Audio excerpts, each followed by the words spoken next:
সার্জারির মাধ্যমে টাক মাথায় কৃত্রিম চুল লাগানো জায়েজ আছে কিনা?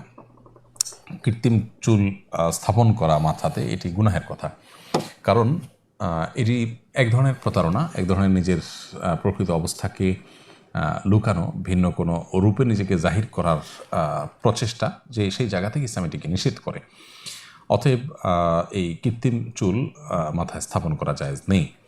এজন্য কৃত্রিম চুলের ব্যবসা করাও জায়েজ নেই।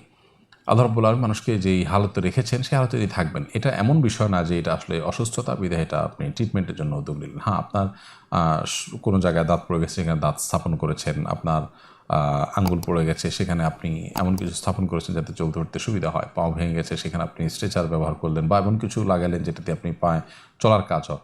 এগুলো ট্রিটমেন্টের অংশ, কিন্তু এর বাইরে আপনার আল্লাহর সৃষ্টিতে পরিবর্তন করার সুযোগ নেই। যেটা স্বাভাবিকত্ব সেটাকে আপনি পরিবর্তন করবেন, বা যেটা রোগ নয় সেটাকে আপনি ট্রিটমেন্ট এর নাম দিয়ে আপনি আল্লাহর সৃষ্টিতে পরিবর্তন করবেন, সেটা কিন্তু সুযোগ নেই। এখানে আমাদের একটা জিনিস মাথা থাকা দরকার। অনেকে মনে করতে পারে যে মাথা থেকে চুল পড়ে যাওয়া, টাক হয়ে যাওয়া, এটা তো একটা অসুস্থতা। তো অসুস্থ হলে আপনি সেটার জন্য যাতে চুল পড়া বন্ধ হয় সে উদ্যোগ নিতে পারেন, বা চুল যাতে গজায় মাথা থেকে সে উদ্যোগ নিতে পারেন। কিন্তু পরচুলা লাগানো আর নিজের অবস্থাকে লুকানোর চেষ্টা একই জিনিস। এখান থেকে মানুষ প্রতারিত হবে। বিবাহ শাদী বলুন, কাজকর্ম বলুন, নানান বিষয়ে নানান অসুবিধা তৈরি হতে পারে। এই জন্য এটা জায়েজ নাই। আপনি বলতে পারেন যে তাহলে মাথার চুল আমি অল্প বয়সে পড়ে গেছে, অথচ আমার বয়স বেশি নয় কিন্তু দেখাচ্ছে বেশি, তাহলে আমি কি করব? এটার জন্য আপনি মাথায় টুপি দিয়ে রাখতে পারেন, রুমাল দিয়ে রাখতে পারেন, অথবা আপনার প্রকৃত বয়স আপনি বিভিন্নভাবে তো প্রকাশ করতেই পারবেন। এক কথায় এই পরচুলা ব্যবহার করা, এটাকে উলামা কেরাম জায়েজ বলেন না। অনেক জায়গায় আরবি ক্যালিগ্রাফি করতে গিয়ে বাধার সম্মুখীন হয়েছেন ক্যালিগ্রাফাররা। বিষয়টিকে আপনি কীভাবে দেখেন? দেখুন, ক্যালিগ্রাফি যদি ইংরেজি হতে পারে, বাংলায় হতে পারে, তাহলে আরবি হতে সমস্যা কোথায়? এদেশে শত শত বছরের ঐতিহ্য অ্যারাবিক ক্যালিগ্রাফি। এদেশের প্রাচীন যে সমস্ত আপনার পুরাকীর্তি আছে, বিল্ডিং ভবনগুলো আছে, সেগুলোতে আপনি দেখবেন যে অ্যারাবিক ক্যালিগ্রাফি রয়েছে।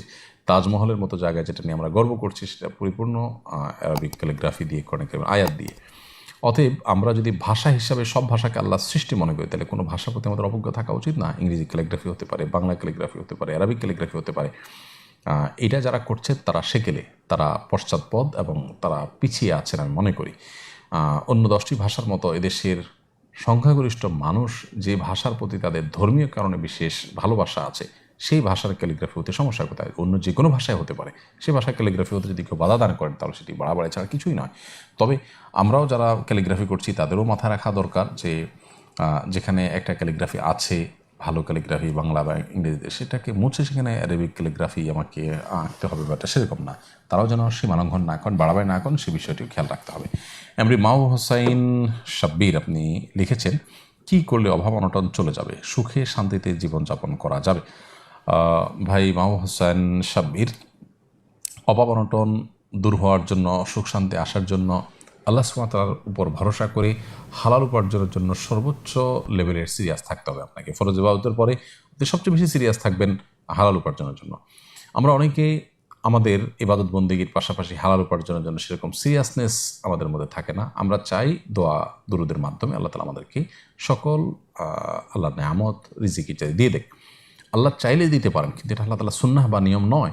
সুন্নাতুল্লাহি ফিল আরদ বা পৃথিবীতে আল্লাহর নিয়ম হলো যে যে পরিশ্রম করবে তাকে আল্লাহ তাআলা ফসল দিবেন। অতএব আমাদের পরিশ্রমী হতে হবে। এর পাশাপাশি আপনি প্রত্যেক নামাজের পর মসজিদ থেকে বের হওয়ার সময় দোয়া পড়বেন, আল্লাহুম্মা ইন্নী আসআলুকা মিন ফাদলিক। আল্লাহ আপনার কাছে আপনার অনুগ্রহ চাই। এখানে অনুগ্রহ চাই বলতে আল্লাহ আপনার কাছে আপনার দেওয়া রিজিক চাই, যে রিজিক আপনি আমাকে দিবেন সেটাতে আমার জীবন ধারণের ব্যবস্থা হবে, সেটা আমি চাই। মসজিদ থেকে বের হওয়ার সময় রিজিক চাওয়ার নিয়ত করে এই দোয়া পড়ে আপনি বের হবেন এবং বিসমিল্লাহ বলে যে কোনো কিছু শুরু করবেন। সকালের দিকে কাজকাম করবেন, তখনকার সময় আল্লাহ তাআলা বরকত দান করেন। এভাবে আপনি কাজ করবেন। আর মনে রাখবেন, নবী রাসূলগণ তাদের জীবনে খাদ্য, পানীয়, পরিধেয়, এই সমস্ত বিষয়গুলোতে অনেক বেশি তারা সমৃদ্ধ ছিলেন। ব্যাপারটা কিন্তু তা নয়। সুখ শান্তি এটি আপেক্ষিক বিষয়।